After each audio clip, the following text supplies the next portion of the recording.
Live news में आपका स्वागत है। साथियों, हम बिहार के बोधगया में आए हैं और इस बोधगया में 5 दिन का बामसेफ का कार्यक्रम होने जा रहा है।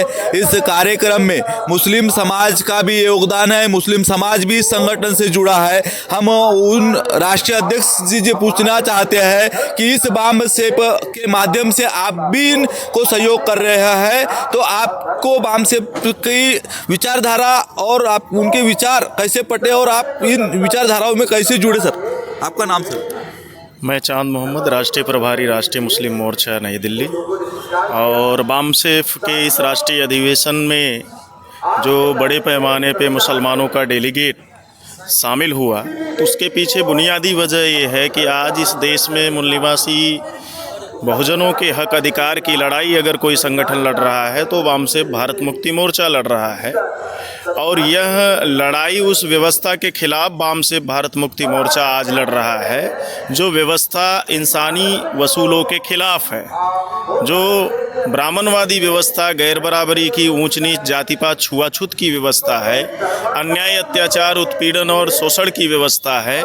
उससे मुक्ति दिलाने के लिए, उस व्यवस्था और उस सिस्टम को बदलने के लिए आज बामसेफ भारत मुक्ति मोर्चा मुल्की सतह पर काम कर रहा है। और इस देश में जो नफरतवादी तंजीमें हैं, आरएसएस जैसे, और उनकी जो जहरीली विचारधारा है, उस विचारधारा को मसावत, इत्तेहाद और इंसाफ और भाईचारे के बुनियाद पे फुले साहू अम्बेडकर और माँ फातिमा शेख अब्दुल उस्मान शेख साहब के विचारों पे और उनके मिशन और उनके संघर्षों पर आधारित समाज को जागृत करके, संगठित करके, एक ऐसी शक्ति निर्माण करके कि ताकि इस तरह के अन्याय, अत्याचार, उत्पीड़न की व्यवस्था समाप्त की जा सके। इसलिए बामसेफ के भारत मुक्ति मोर्चा के इस राष्ट्रीय अधिवेशन में बड़े पैमाने पे मुसलमानों का डेलीगेशन शामिल हुआ। और मैं राष्ट्रीय मुस्लिम मोर्चा के राष्ट्रीय प्रभारी होने के नाते देश भर से मुसलमानों का जो हमारा नेटवर्क था, संगठन शक्ति थी, उसके साथ मैं शामिल हुआ राष्ट्रीय। सर, वो हमारे अभी प्रेजेंट में और जो भूतकाल में मुस्लिम समाज के साथ में अन्याय के बारे में जो हिंदू समाज को ज़्यादा बढ़ावा देकर मुस्लिम समाज को गलत साबित किया जा रहा है अभी सरकार के माध्यम से, आरएसएस के माध्यम से, तो उसमें आप हमारे हिंदू समाज को क्या बताना चाहोगे? इस देश में ख़ासतौर से जो ओबीसी, एससी, एसटी के लोग हैं, मुसलमानों और इस्लाम को लेकर जो गलतफहमी या गुमराह करके आरएसएस के लोग उनके दिल और दिमाग पे, जहन पे काम कर रहे हैं, या उनके ब्रेन में इस्लाम और मुस्लिम मुखालिफ बातें इंजेक्ट करके उन्हें इस्लाम और मुसलमानों के खिलाफ भड़का करके उनका राजनीतिक इस्तेमाल कर रहे हैं और उससे उनकी उन्नति और प्रगति होती, तो आज इस देश के संविधान ने जो उन्हें हक अधिकार दिए, 22.5% एससी एसटी को रिजर्वेशन दिए, 27% ओबीसी को रिजर्वेशन है 16 नवंबर 1992 के जजमेंट के बाद से, तो ये 27% और 22.5% आरक्षण व्यवहार में ओबीसी, एससी एसटी के लोगों को मिलते, लेकिन इस्लाम और मुसलमानों के खिलाफ प्रोपोगंडा करके उनका हिंदू के नाम पर राजनीतिक इस्तेमाल हो रहा है। और ये राजनीतिक इस्तेमाल नहीं हो रहा है, बल्कि उनके सत्यानाश का कार्यक्रम चलाया जा रहा है आरएसएस और बजरंग दल के लोगों के द्वारा। तो यह षड्यंत्र किया जा रहा है, जबकि ऐसा नहीं रहा। भारत के मुसलमानों ने हर मोड़ पे मूल निवासी बहुजन समाज में पैदा हुए जो संत, गुरु, महापुरुष थे, उन्होंने आंदोलन चलाया। उनके हर आंदोलन में मुसलमानों का मेजर कंट्रीब्यूशन रहा। उन्होंने उनके आंदोलन में सिर्फ वक्त और इल्म और माल से मदद नहीं दी, बल्कि उन्होंने जिंदगी भी कुर्बान की उनके मिशन के रास्ते में, क्योंकि उनका जो मिशन था हक और इंसाफ के लिए था। यही वजह है कि जब ज्योतिराव फूले को घर से बाहर निकाला गया तो पूरे महाराष्ट्र में कोई जगह और मकान देने के लिए तैयार नहीं हुआ, तो जगह और मकान देने वाली शख्सियत कोई और नहीं थे, अब्दुल उस्मान शेख और माँ फातिमा शेख थे। बाबा साहब अम्बेडकर ने जब मनुस्मृति जो गैर बराबरी का दस्तावेज था उसे जलाने का ऐलान किया, तो महाराष्ट्र में कोई ज़मीन देने के लिए तैयार नहीं था। ऐसी स्थिति में फतेह खान नाम की शख्सियत ने उन्हें ज़मीन देने का काम किया। राउंड टेबल कॉन्फ्रेंस में मिस्टर गांधी और कांग्रेस के लोग एडल्ट फ्रेंचाइजी के खिलाफ थे, कम्युनल अवार्ड के खिलाफ थे, जो बाबा साहब अम्बेडकर ने इस देश के मूल्यवासी बहुजनों के उत्थान के लिए अंग्रेजों के सामने हक अधिकार के लिए लड़ रहे थे, वो हक अधिकार हासिल करने के लिए प्रयास कर रहे थे, तो खिलाफ थे। लेकिन मौलाना शौकत अली साहब मुस्लिम लीग के मुस्लिम साथी बाबा साहब अम्बेडकर की इस डिमांड के साथ खड़े हुए, लेकिन कांग्रेस और मिस्टर गांधी जैसे लोग नहीं खड़े हुए। तो ये भारत के ओबीसी, एससी, एसटी और मूल्यवासी बहुजनों को ये तय करना होगा कि इस देश में मुसलमान विलेन थे या मिस्टर गांधी या कांग्रेस विलेन थे। अगर वो नायक होते मूल्यवासी बहुजनों का, तो राउंड टेबल कॉन्फ्रेंस में कम्युनल अवार्ड का मिस्टर गांधी और कांग्रेस विरोध नहीं करते। यहाँ तक कि 1946 में जब बाबा साहब अम्बेडकर ने संविधान सभा का चुनाव लड़ा, तो उनकी ही जाति के काजोड़कर नाम के महार को कांग्रेस ने 25,000 रुपये देकर खड़ा किया।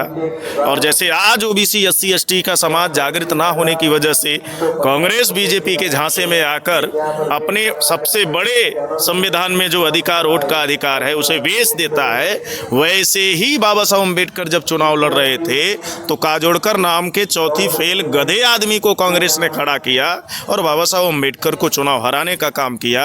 लेकिन हमें फक्र है भारत के, हमारे कौम के उन तमाम बुजुर्गों को, उनके दूरंदेशी सोच का। वेस्ट बंगाल के फजलुर रहमान साहब, जिनकी पार्टी थी प्रजा कृषक, उससे चुनकर बाबा साहब अम्बेडकर को संविधान सभा में 1946 में भेजने का काम किया।